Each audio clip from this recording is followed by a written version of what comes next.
Say hello to the new Thorn in everybody's side.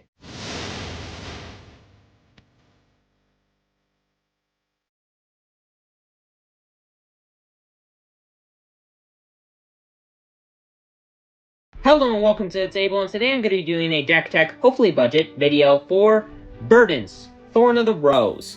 And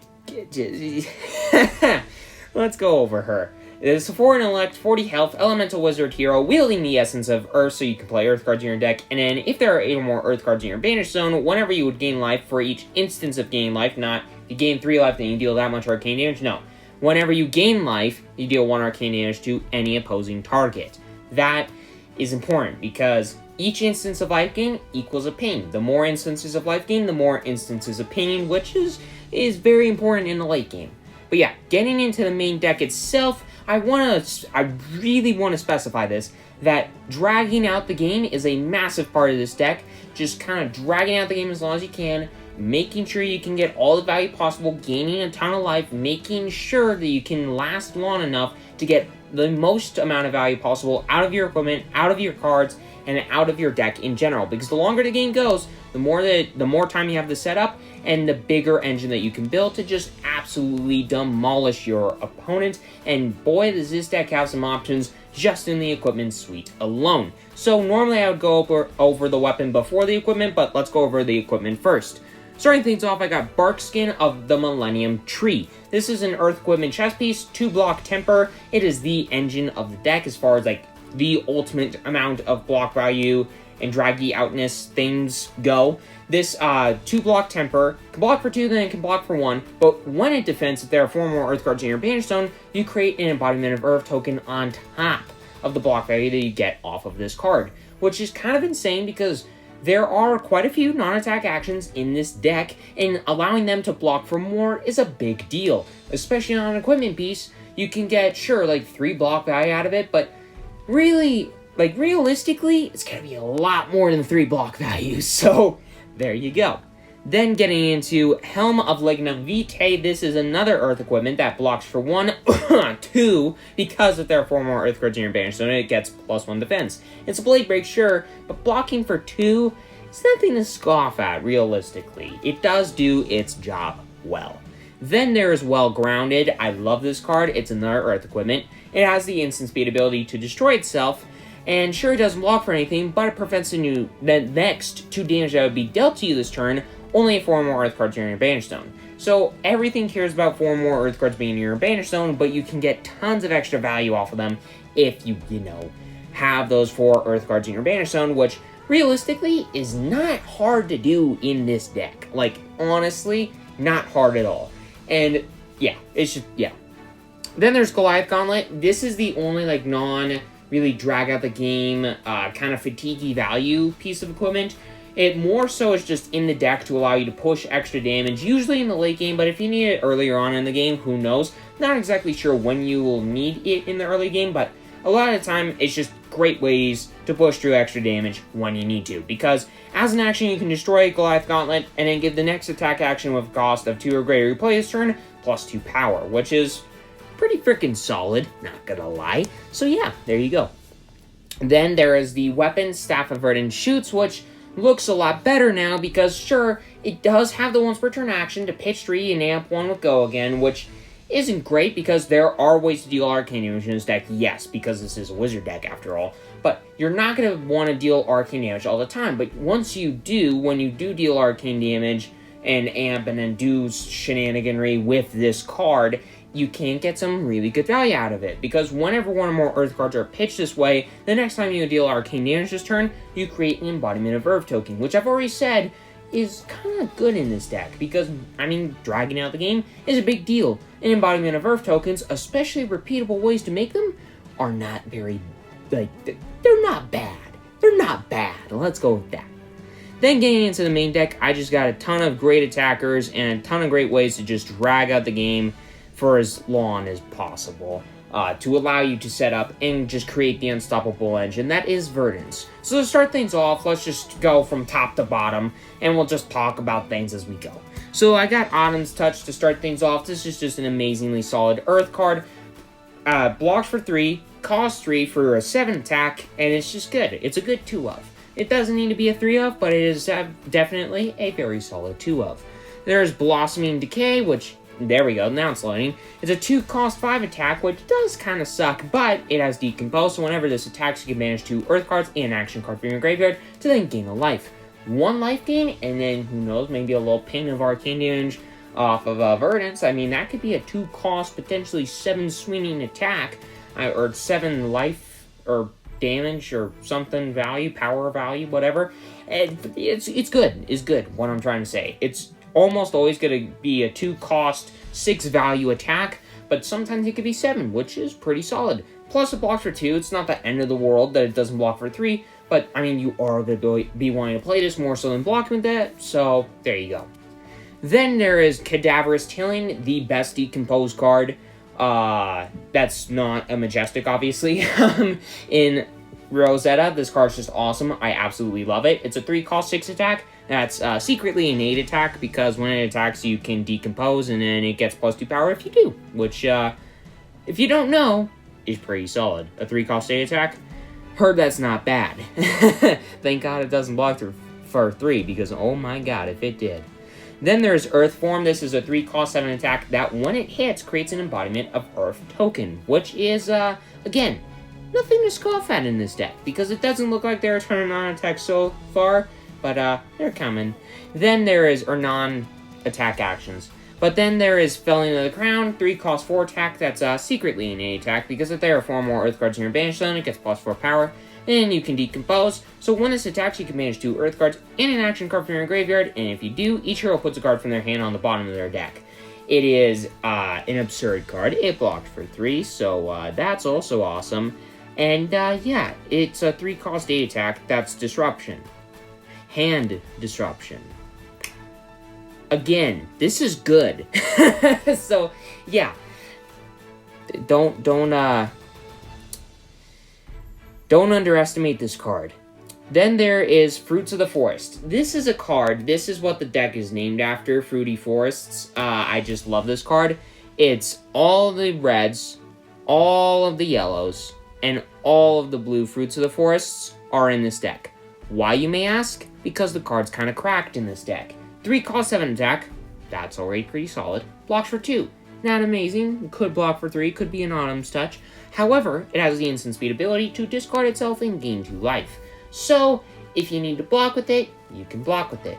If you want to discard it, and your opponent's like not sending damage at you, and you want to get a nerf card into your graveyard so you can then Decompose it next turn, you can discard it, and then boom, there's an Earth card.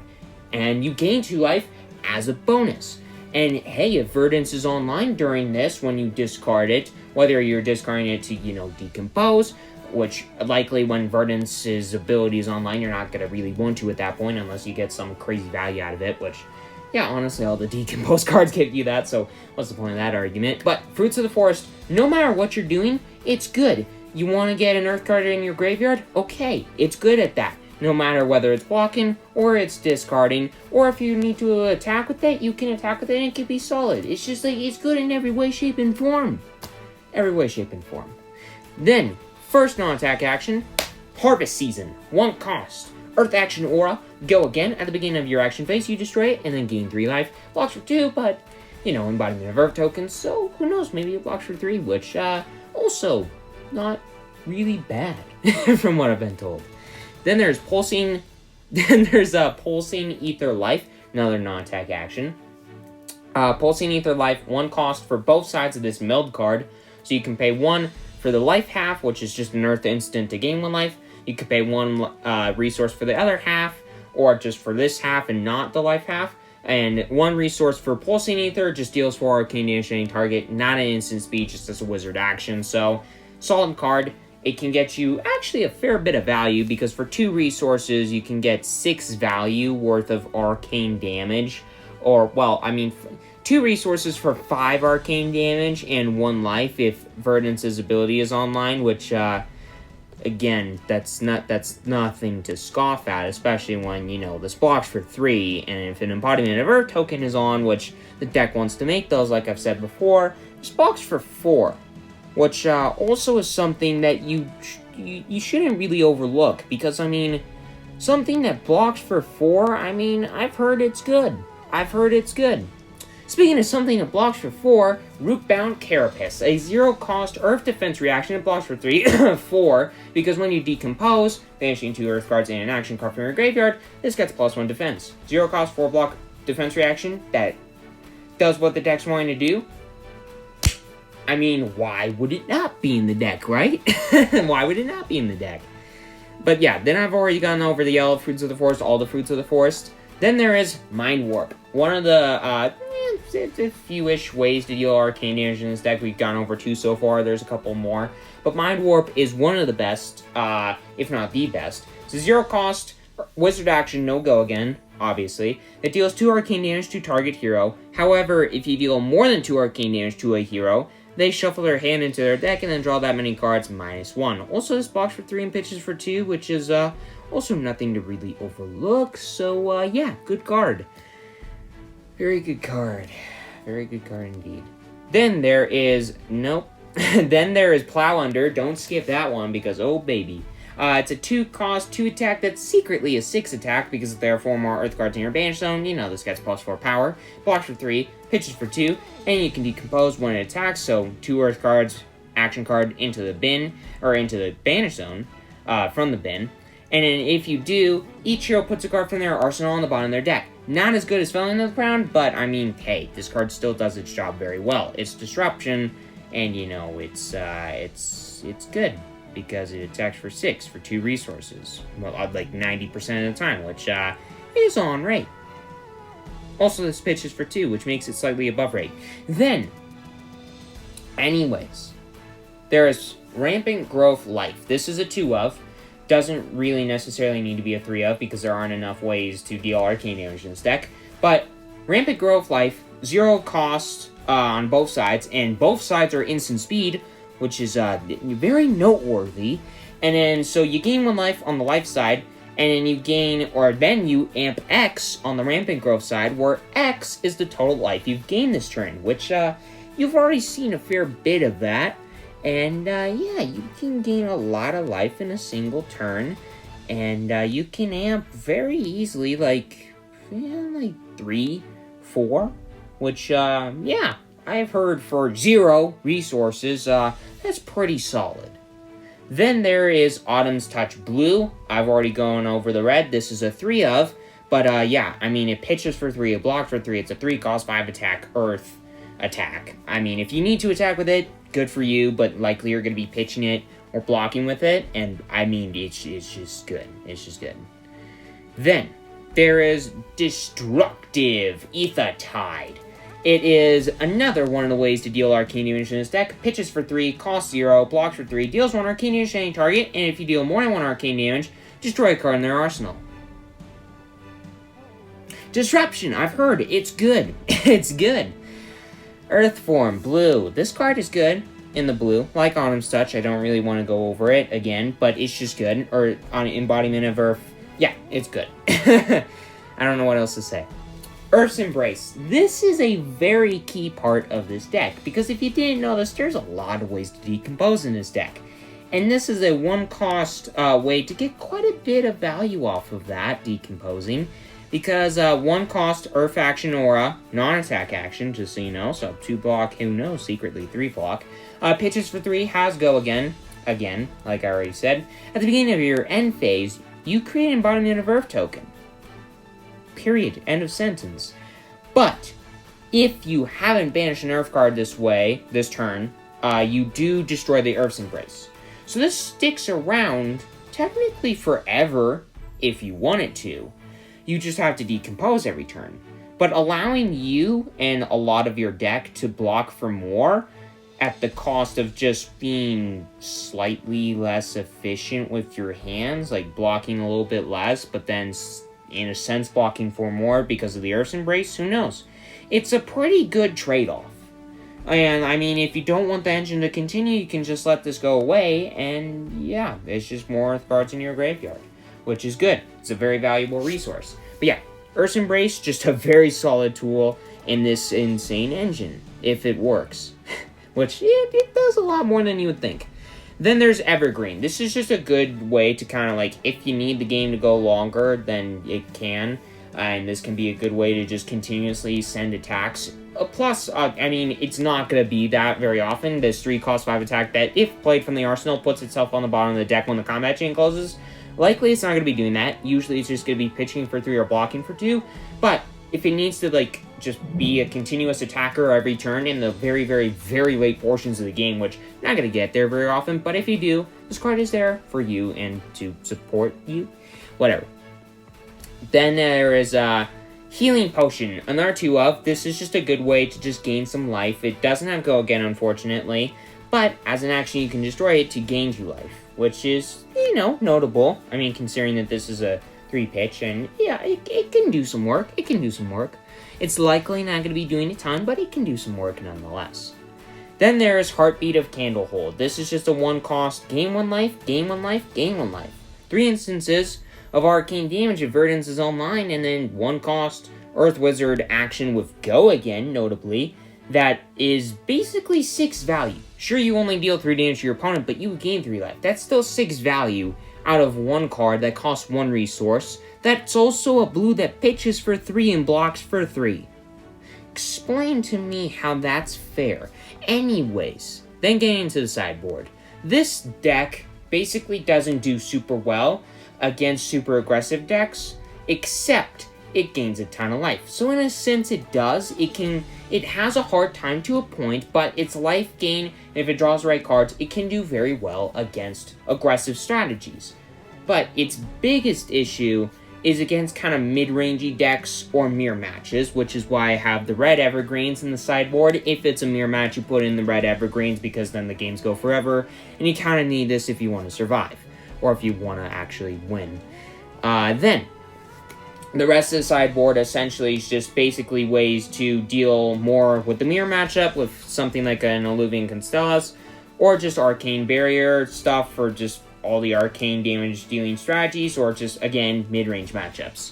Scour. This is a very good way to essentially deal with decks like Florian, because Florian is not an amazing matchup for Verdance, and Scour is a good way to deal with some of the stuff. Plus, it can be a potentially good card against Cecilia, which also isn't an incredible matchup for this deck, from what I have basically learned about this deck. But yeah, Scour, good card, and it's just a good tool in the sideboard. It's just a good card.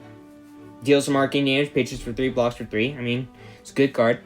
Then there is Seeds of Tomorrow, just a good way to prevent a lot of damage all at once for nothing. You do have to put a card from your arsenal on the bottom as an additional cost to play this, but this is a blue, so it's not horrible, but it's still, it's definitely a good 2 of in the sideboard when you really need it in the right matchup. Then there's Summer's Fall. Again, decks that play auras like Auxilio and like Florian aren't super friends with this deck, super friendly against this deck. So Summer's Fall is just a good way, one more decompose, but also just a good way to kind of shut off some of that stupidity that those decks can do. Then the rest of the deck is just, hey, Arcane Barrier, stuff like that. Plus, if this deck does need to go aggressive, which it doesn't really want to do super often unless you're in the mirror matchup, you do want to have this Surgeon Aethertide, which is just a good way. It's like, hey, Pain of Arcane Damage, and the first time that you would deal arcane damage, or the first, yeah, the bottom line of text, I don't want to read it right now because I'm tired, but the bottom line of text can deal some extra, impose some extra arcane damage, if you deal damage with this, which is good. But yeah, anyways, with all that aside, this is the Verdance deck. It doesn't look super budget friendly right now because it's $350, but it is a budget deck, I promise. But yeah, anyways, with all that aside, make sure to hit that subscribe button, hit that like button. It's completely free, you won't regret it, and have a great rest of your day, every